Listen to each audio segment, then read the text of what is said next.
오늘 새벽에 함께 볼 말씀은 마태복음 9장 32절부터 38절까지 말씀을 우리 같이 보겠습니다. 마태복음 9장 32절부터 38절까지 말씀 우리 한 목소리로 같이 읽겠습니다. 그들이 나갈 때에 귀신 들려 말 못하는 사람을 예수께 데려오니 귀신이 쫓겨나고 말 못하는 사람이 말하거늘 무리가 놀랍게 여겨 이르되 이스라엘 가운데서 이런 일을 본 적이 없다 하되 바리새인들은 이르되 그가 귀신의 왕을 의지하여 귀신을 쫓아낸다 하더라. 예수께서 모든 도시와 마을에 두루 다니사 그들의 회당에서 가르치시며 천국 복음을 전파하시며 모든 병과 모든 약한 것을 고치시니라. 무리를 보시고 불쌍히 여기시니 이는 그들이 목자 없는 양과 같이 고생하며 기진함이라. 이에 제자들에게 이르시되 추수할 것은 많되 일꾼이 적으니 그러므로 추수하는 주인에게 청하여 추수할 일꾼들을 보내주소서 하라 하시니라. 아멘. 할렐루야. 말씀 가운데 귀하는 내가 저와 여러분의 있기를 소망합니다.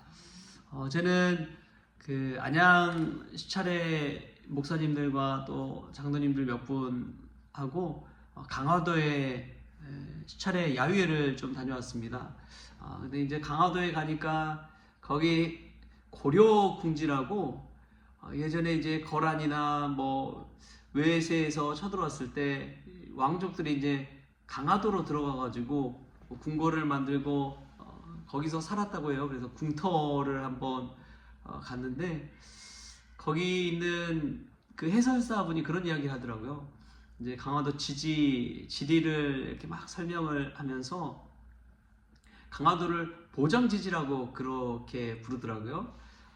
그래서 이 강화도 섬으로 피난해서 여기서 존속하고 보호받고 안전하게 거했다라고 해서 보장지지다고 그렇게 이야기합니다.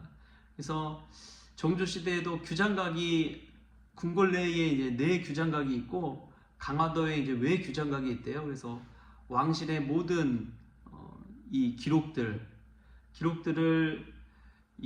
따로 복사해서 보관을 해둔 것이죠. 혹시나 했을 재난과 외세 침입에 맞서기 위해서 지키기 위해서 그렇게 강화도에 외 규장각을 설치해줬다 막 그런 이야기를 하는데, 그러면서 동시에 하는 이야기가 무엇이냐, 가장 안전하다고 생각했던 그 강화도에 가장 먼저 전란의 피해를 입어서 규장각이 부서지고 규장각에 있는 모든 책들을 가지고 갔다라는 그런 이야기를 합니다. 병인 양요 때 이 프랑스가 쳐들어와서 이 규장각의 왕실 자료 책들을 다 가지고 갔다고 그러더라고요. 그러면서 하는 이야기가 가장 음지가 될 수도 있고 음지가 가장 양지가 될 수 있다, 그런 이야기를 해요. 전란 때에는 사람들이 잘 가지도 않던 음지가 가장 안전한 곳이 될 수도 있고, 가장 안전하다고 하던 그 강화도가 가장 먼저 나라에서 피해를 입고 고통을 받는, 전쟁의 화를 입는 그러한 지역이 됐다라는 이야기를 하면서 어디든지 이 마음 먹기에 따라 다른 것 같다고 그런 이야기를 하시더라고요. 어디든지 마음 먹기에 따라서 음지도 양지가 되는 것이고 양지도 음지가 되는 것이다. 그런 것 같다는 해설을 들으면서 정말 그렇구나, 그런 생각이 들었습니다. 여러분, 우리도 매일매일 하루 어떤 마음을 가지고 사느냐에 따라서 그것이 천국이 될 수도 있고요, 때로는 지옥이 될 수도 있습니다. 많은 거 가지고 있지만 마음이 불안하고 걱정, 근심, 염려가 있다면 지옥인 것이지요. 그러나 상황과 환경이 녹록지 않더라도 마음에 예수님 모시고 우리가 기쁨 가운데 살아갈 때 천국 인생 사는 것인 줄 믿습니다. 오늘도 그런 마음 가지고 이 말씀의 은혜 누릴 수 있기를 바랍니다. 오늘 말씀 보면은 9장 마지막 부분이기도 하지만 예수님의 모든 사역의 내용이 그냥 여기에 다 담겨 있어요. 그냥 한 절에 다 담겨 있는데, 우리 35절 말씀 보면 이런 말씀이 나옵니다. 예수께서 모든 도시와 마을에 두루 다니사 그들의 회당에서 가르치시며 천국 복음을 전파하시며 모든 병과 모든 약한 것을 고치시니라. 아멘. 예수님이 하신 것은 그 모든 도시와 마을에 두루 다니면서 했던 것이 회당에서 가르치셨어요. 교육 사업, 그래서 이제 학교 사업이라고 볼 수 있죠. 두 번째로 천국 복음을 전파하시며 전도하셨습니다. 복음을 전파하셨어요. 복음을 선포하는 사역, 교회에서 하나님 말씀 전하는 사역이죠.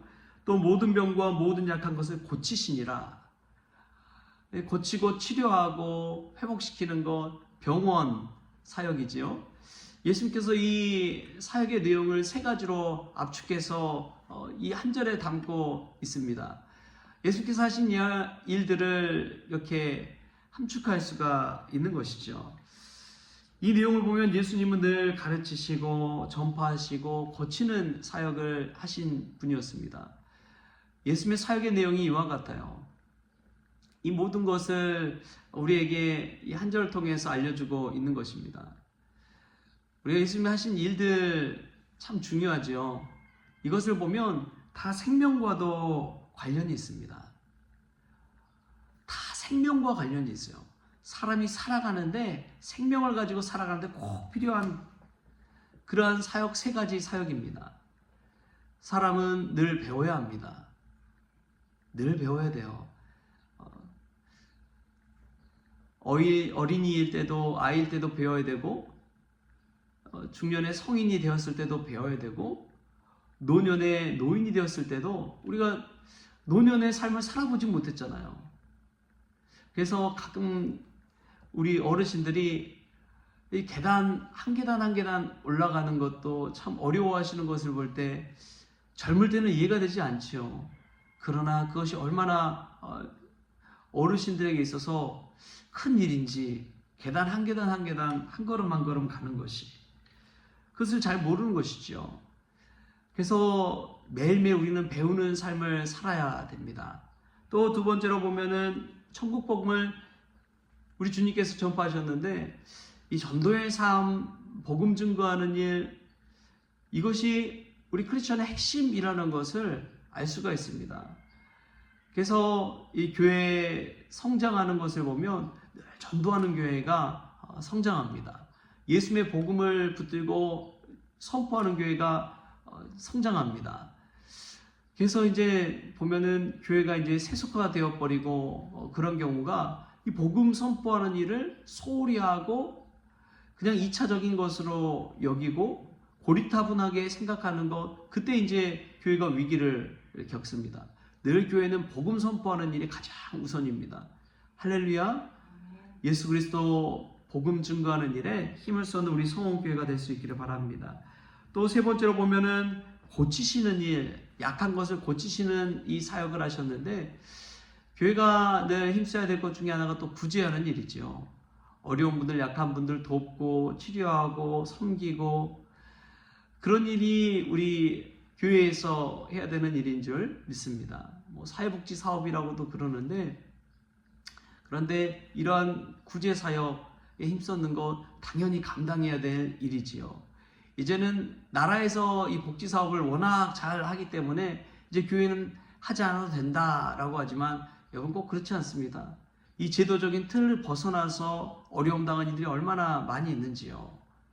그런 이들에게 예수님이 하셨던 이 치유의 사역, 고치는 사역, 그 모든 것들을 감당할 수 있는 그런 믿음의 성도 되었으면 좋겠습니다. 이 사역에 이 세 가지 사역 내용이 있지만, 그럼에도 불구하고 참 우리가 예수님 믿으면서 중요하게 여겨야 되는 마음의 자세가 있습니다. 그게 뭐냐면 36절 말씀이에요. 36절 말씀 같이 읽겠습니다. 시작. 무리를 보시고 불쌍히 여기시니 이는 그들이 목자 없는 양과 같이 고생하며 기진함이라. 아멘. 무리를 보시고 예수님께서 이 마음에 어떤 마음을 품으셨느냐?